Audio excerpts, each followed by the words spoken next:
और आज औरंगाबाद हजरत शामिल हमदी रहमतुल्लाह अलैह के बारगाह के ग्राउंड पर मानो जंजीर उपोषण जो यहाँ रखा गया है, क्या उद्देश्य है उस बारे में पूरी मालूमात दी।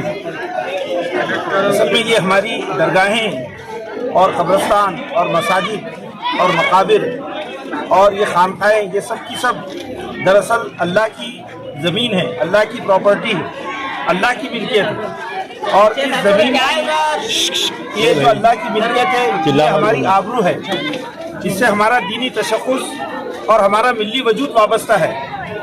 और हुकूमत ने जो नया कानून वक्फ अमेंडमेंट कानून की हैसियत से जो पार्लियामेंट में 2025 में पास किया है, वो कानून दरअसल इन हमारे मुक़द्दस मकामात को, हमारी दरगाहों को, हमारी मस्जिदों को, हमारे मकाबिर को, हमारे कब्रिस्तानों को, वो दरअसल उसको उसकी मिल्कियत को मुतासिर करता है। मुतासिर ही नहीं करता बल्कि वो मिल्कियत को ख़त्म कर देता है। तो हम ये समझते हैं कि आज ये जो शानूर रहमतुल्लाह अलैह की जो दरगाह पर ये जो मुजाहरा और ये जो जंजीरी हड़ताल है, ये इस बात का ऐलान है कि हम सब मिलकर, जितने सच्चे भारतीय हैं जो भारत से मोहब्बत करते हैं, दस्तूर को मानते हैं और दस्तूर के अंदर ये हमारे हुकूक हैं कि हम अपने जो है मदरसों, मस्जिदों और हमारे कब्रिस्तानों और दरगाहों की हिफाजत करें। हम ये ऐलान करते हैं कि हम इस एक्ट को, इस वक्फ अमेंडमेंट एक्ट को हम रिजेक्ट करते हैं, क्योंकि ये अमेंडमेंट वक्फ दरअसल हमारे कस्टोडियन जो हमारा है उसको ख़त्म करता है। ये अमेंडमेंट वक्फ दरअसल वक्फ बाय यूज़र जो वक्फ का सबसे बड़ा कानून है उसको तबाह करता है, और इसी तरह से ये हमारी प्रॉपर्टीज़ के ऊपर एक हमले की और गासिबाना कोशिश है। सर, अभी आपने बताया कि ये सरकार ने जो एक्ट लाया है वक्फ बोर्ड के खिलाफ में, तो सर बहुत से मुस्लिम पढ़े लिखे हैं, जानकार भी है, मगर अभी तक उनके समझ में ये नहीं आया कि आखिर वक्फ बोर्ड में क्या तरमीम की गई है, क्या वजूहत है। ये सर लोग तो लाइल में उस बारे में बताइए। सिर्फ एक बात आप समझिए कि आम तौर पे लोग वक्फ बोर्ड इसको समझ रहे हैं। ये वक्फ बोर्ड का मसला नहीं है, ये वक्फ का मसला है। वक्फ बोर्ड और वक्फ में फ़र्क है। वक्फ जो है ये दरअसल हमारी मस्जिदें, हमारे कब्रिस्तान, हमारी खानकाएँ, ये सब वक्फ है। इन ज़मीनों पर हम हमेशा से अल्लाह की इबादत करते आए हैं, हम अपने दीन के बुनियादी फ़राइज़ को अदा करते आए हैं, तो ये वक्फ है। हम क्या समझ रहे हैं, वक्फ बोर्ड समझ रहे हैं इसको, वक्फ बोर्ड नहीं। भाई सवाल ये है कि इस कानून की सबसे ख़तरनाक जो आर्टिकल है वो दरअसल है वक्फ बाय यूज़र का ख़त्म होना। जैसा कि मैं यहाँ पर अभी इस दरगाह में खड़ा हूँ, तो अब ये कानून ये कहता है कि आपको वाकिफ, यानी जिसने आज से 400-500 साल पहले वक्फ किया होगा, उसका वक्फ नामा बताओ कि उसने ये ज़मीन इस मकसद के लिए वक्फ किया था। तो ये दरअसल आज तक वक्फ कानून में ऐसा कुछ नहीं था। 1913, 1954, 2014 ये जितने भी कानून, 2013 जितने कानून पास हुए, उसमें वक्फ बाय यूज़र जो है सबसे मुसल्लम कानून है। इसका मतलब ये है कि मुसलमान जहाँ पर अपनी कब्रें बनाते रहे, दफन करते रहे मुर्दों को, जो मुसलमानों की दरगाहें थी, मस्जिदें थी, उसका इस्तेमाल जिस मकसद के लिए वो कर रहे थे, तो ये गोया के वक्फ है। ये इस बात का डिक्लेरेशन है कि ये वक्फ है। अब मौजूदा कानून जो बनाया गया है, तरमीमी कानून, वो ये कहता है कि नहीं, हम ये नहीं मानेंगे, हम वक्फ उसी को मानेंगे जिसका आपके पास कागज हो। तो बताइए कि वक्फ आज से 1300-1400 साल पहले से हो रहा है, आप 25 साल पहले के कागजात नहीं बता सकते, तो आज से 300 साल 400 साल पहले के आप कागजात कहाँ से लाएंगे। तो वक्फ बाय यूज़र का खात्मा ये इस कानून को सियाह कानून बना दिया है। कानून दरअसल अदल पर और जस्टिस पर मबनी थे, लेकिन ये जो कानून बना है, इस कानून में किसी भी मुसलमान वक्फ के इदारों से और मुसलमानों से कोई मुशावरत नहीं की गई। तो हम ये चाहते हैं कि इस कानून की जो ऐसी तरमीमात है जो दस्तूर हिंद के खिलाफ है, भारत के दस्तूर की रूह के खिलाफ है, उसको हर हाल में वापस लिया जाए।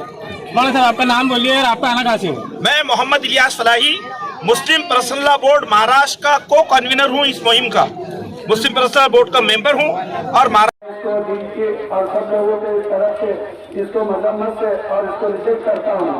ये बिल ऐसा है, कल अमानत इज्जत अमानत इज्जत का सबब है। अल्लाह ने हमें ये जितने भी वक्त की जमीन है ये हमारे कौम के लिए और हमारे पास ये अमानत के लिए हमारे पास दी हुई है। कल खुदा ना खास्ता कल ये आने वाली नस्ल कल हमको ये ना पूछे असल के मैदान में कि अल्लाह ने हम तुम्हारे को एक वक्त की जमीन, एक प्रॉपर्टी, एक मस्जिद, एक खानगाह, एक दरगाह और एक मसाजिद जो हमारे लिए हवाले किए थे, आज हम तुम्हारे इसकी आवाज नहीं उठाएंगे तो असल के मैदान में आने वाली नस्ल और तुमको और हमको हम सबको ऊपर पकड़ लेंगे इस बात में।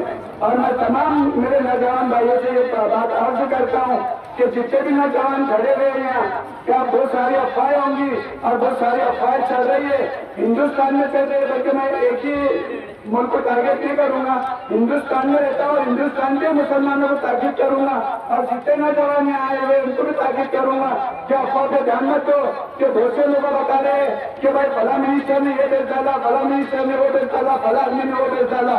कमा कदीन तुदान, तुम जैसा करोगे वैसा भरोगे।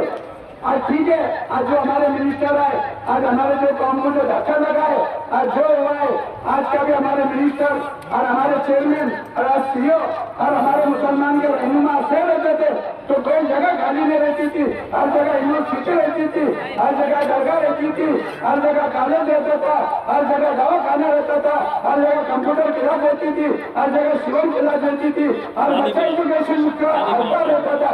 ये सिर्फ तुम्हारे हमारे गफलत वजह से, हमारे कापड़ में नाश्तेबाजी की वजह से ये ऐड कर लो कि हम शामी में दरगाह के हमली में और बुजुर्गान जिनके अपने हाथों में खड़े हुए हमको जो भी करना है कानून हाथ में लेना नहीं है, कानून जिसकी इजाजत देता है उससे अपने उसको काम करना है। और इंशाल्लाह दुआ करो 5 तारीख को सुप्रीम कोर्ट मुसलमान के हित में ही फैसला देना हमारी नीयत है। और कोर्ट का कभी फैसला हमारे खिलाफ भी आता है तो हमारे मुस्लिम पर रसमिल्ला बोल के और सारे मौलाना लोग और हमको उन्हीं के पीछे चलना है। कोई ऐसी चीज न छेड़े कि जिससे हमारे हिंदू भाइयों को, दलित भाइयों को, सरदारजी भाइयों को जिससे तकलीफ हो।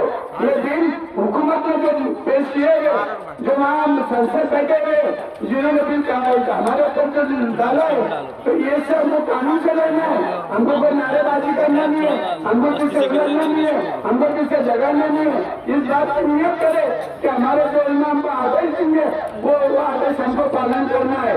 और वक्त पर इंशाल्लाह ये बिल रिजेक्ट होगा दे दो, ये है यहाँ पे बीट देने वाले हैं।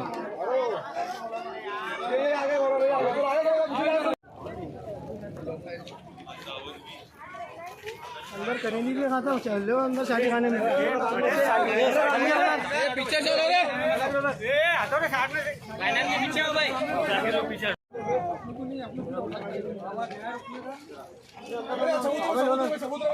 ये पार्किंग में रोक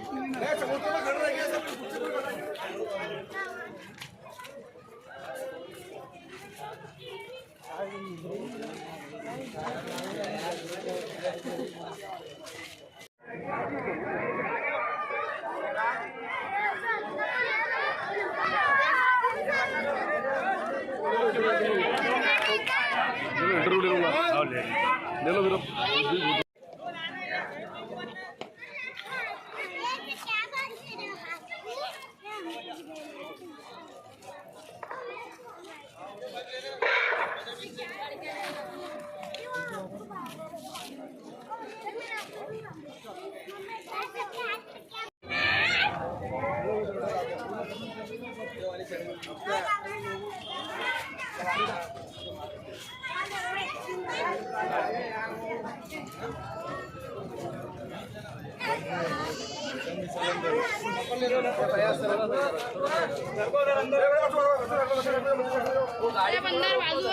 ये बेजूस लग रहा है भाई, ये भाई मैं थोड़ा बाजू हो जाऊं।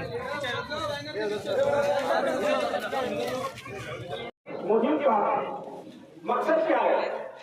इसका मकसद है भारत के दस्तूर को भी बचाना, क्योंकि हम जिस दस्तूर के तहत इस मुल्क में जिंदगी गुजारते हैं उस दस्तूर के अंदर तमाम माइनॉरिटीज के बुनियादी हुकूक की हिफाजत की जिम्मेदारी दी गई है। भारत का जो दस्तूर है उसकी दफा 24, 25 और 26 के बाद लिखी हुई है कि हर मजहब के मानने वालों को अपनी मजहबी जो प्रॉपर्टीज है उसके तहफ़्फ़ुज़ और उसकी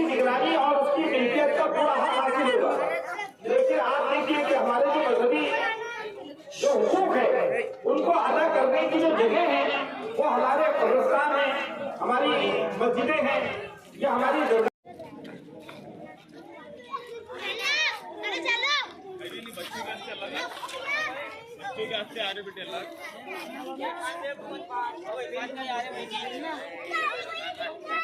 काय वो शम्मा चला इधर ये लाभ है इधर ये वो ये पानी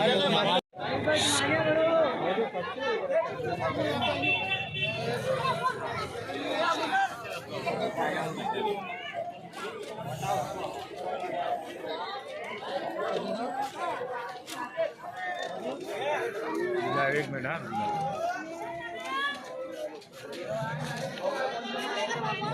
सामने चलो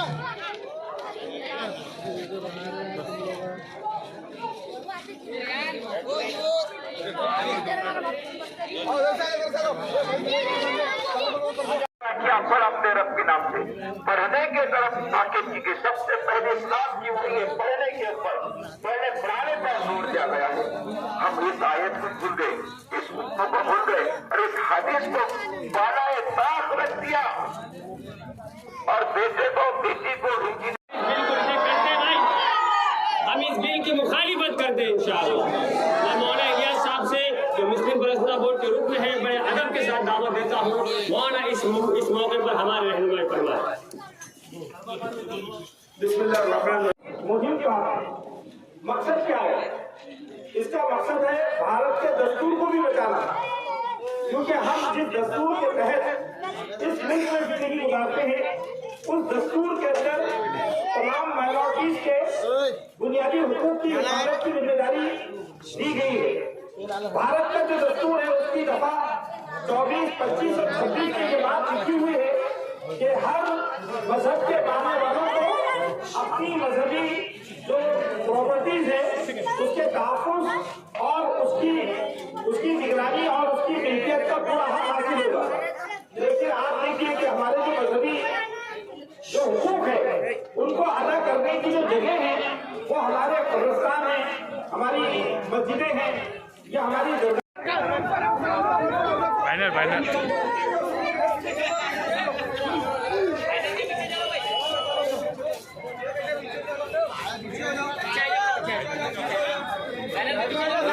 नीचे नीचे लो थोड़ा नीचे लो थोड़ा दम से चलो वो मामू को हां दिखाओ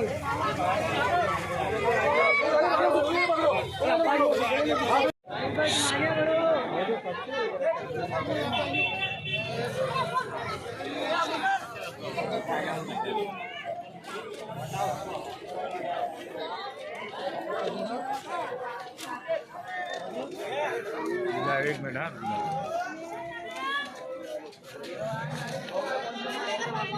सामने चलो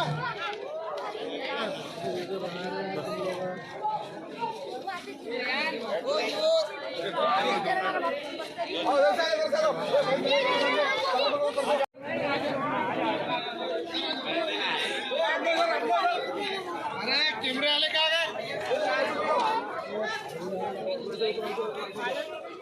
बुला रहे हो, ला लो, निकाल लो। हाँ ला लो जाओ भाई यही ले लेगा